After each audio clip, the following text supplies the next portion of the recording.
Welcome back to West Texas View. Welcome back to the West Texas View. We're talking to Janice Hogan, and she is with the Girl Scouts of the Desert Southwest, which is a fairly new service area because in 2009 at the national level, the Girl Scouts made the decision to consolidate service areas so that they could streamline the organization and save money, but also to help pull like service areas together. So what used to be actually parts of 3 service areas is now 1 service area. So tell us about this service area. It used to be, what was the name of the one that served Midland and Odessa? Most recently was Girl Scouts of the Permian Basin. Yeah, okay. Prior to that, we had Girl Scouts of Midland. We had various different names, okay. But now we're called the Girl Scouts of the Desert Southwest. And as you mentioned, the merger took place on May 1st of 2009. And now it consists of what was formerly the Permian Basin, Girl Scouts of the Rio Grande, and Girl Scouts Zia Council. So we cover, in our council, we cover West Texas and all the way over into eastern New Mexico, and West Texas all the way to El Paso.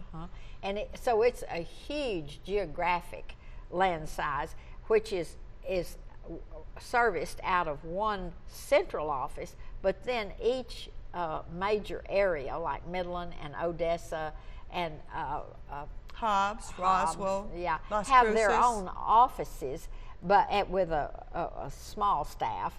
But then it's serviced by this network of volunteers and troop leaders and mothers that are doing homeschooling, and I know that the smallest one at one time that I knew about, there's a little oil camp out close to Van Horn, and it has 60 people that live out there, and I think there's 2 girls, and so the girls went online and became Girl Scouts online or Brownies online, and so I think that was a very interesting story. That even in the sagebrush and the cattle patches and the oil fields, the Girl Scouts are still there. Yes, ma'am. They can still access all the fun events and the learning and training that they get through the programs. And now let's go back to membership. They start off at the age of, is it 7 or? Actually, now effective 1984, they added a new level of Girl Scout, which is called the Daisy, which a lot of us don't remember daisies because when we started it was a brownie. And now the little girls as young as 5 years old get to be daisies, and they're daisies for 2 years, and then they become brownies, and then juniors, cadets, seniors, and ambassadors, so they can share the Girl Scout experience all the way through their senior year in high school, and then of course they can transition as adults into leaders and volunteers that way. And we're going to talk later about the badges and all that, which is, I think, just so interesting. But now I want us to talk about everything is age appropriate, of course, but they start earning badges as early as when? As daisies? 5 years old, yes, as daisies, okay. And the badges is so important because that shows that you are accomplishing skills and talents and developing special interest. And so we're going to talk about that later. But I want to go back. It costs $12 for any level. Yes, ma'am. And they start working on the badges early, and then the culmination, if they take it to its ultimate conclusion, is a Girl Gold Award. Yes, ma'am. And that's equivalent to the Eagle Scout in Boy Scouts. And the importance of that is, as someone who studies a lot of resumes and hires people, I always look to see if someone is a Boy Scout or a Girl Scout in their background, because I know that they begin to get leadership training very early. They begin to get confidence and develop a lot of common sense, that you just have to do things and develop that confidence to get that common sense. And so tell us a little bit more about membership.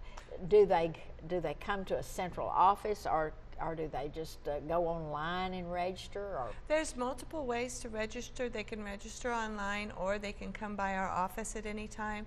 That's at 901 West Dengar in Midland, or 5217 Dixie in Odessa are the two easiest ones to get to. You can also go to the website gsdsw.org and get the registration form off there. We also, at both of those locations, Midland and Odessa, have the Girl Scout store, where that's where the moms or the leaders can buy their sashes and their badges and their uniforms and those kind of things. But let's emphasize that we're not just talking about Midland and Odessa. We're talking about this huge land size. So you could go online and print off your things and then take it to your local people, or you could just go to a local Girl Scout. Or you can mail it, or you can email it, or any of it. And or just, if you know a Girl Scout leader in your community, just go to them. But there's a lot of ways to access it. But sometimes a person new into a community doesn't know who to go to, and that's the reason it's really important to look on this website and know then where to contact. Then I wanted you to talk a little bit more about how they progress up the ladder. Do they have to earn so many badges to go to the next level, or is it just an age-appropriate thing? It's usually a combination of both, because of course a Daisy may join and be a Daisy right at the end of her term and end up going to Brownies before she's actually accomplished all the things she could have done as a Daisy. But that does not prevent her from advancing in the Girl Scouts. And then going back and even earning some of those later. Exactly.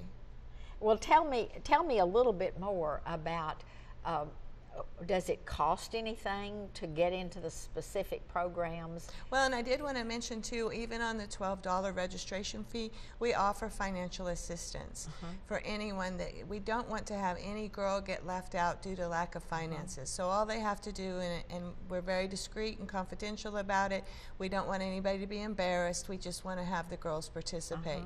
The other charges that they would incur as a result of being in Girl Scouts, of course, is at some point they would need to get their uniform. Most of the troops either wear their badge or their sash, so you'd have to get that, and then every Girl Scout will have her flag and her council emblem and her troop numbers, and then the badges and patches as they progress and accomplish those things. And the pride that they have in wearing those is really important. A lot of people say, well, why fool with all of that? But that's really a big part of Right, Girl it really Scouts. is. We're going to have to take a break right now. We'll be back in just a minute and finish this conversation, and then she'll be back next Sunday. See you in just a minute. Stay tuned. West Texas View will be right back.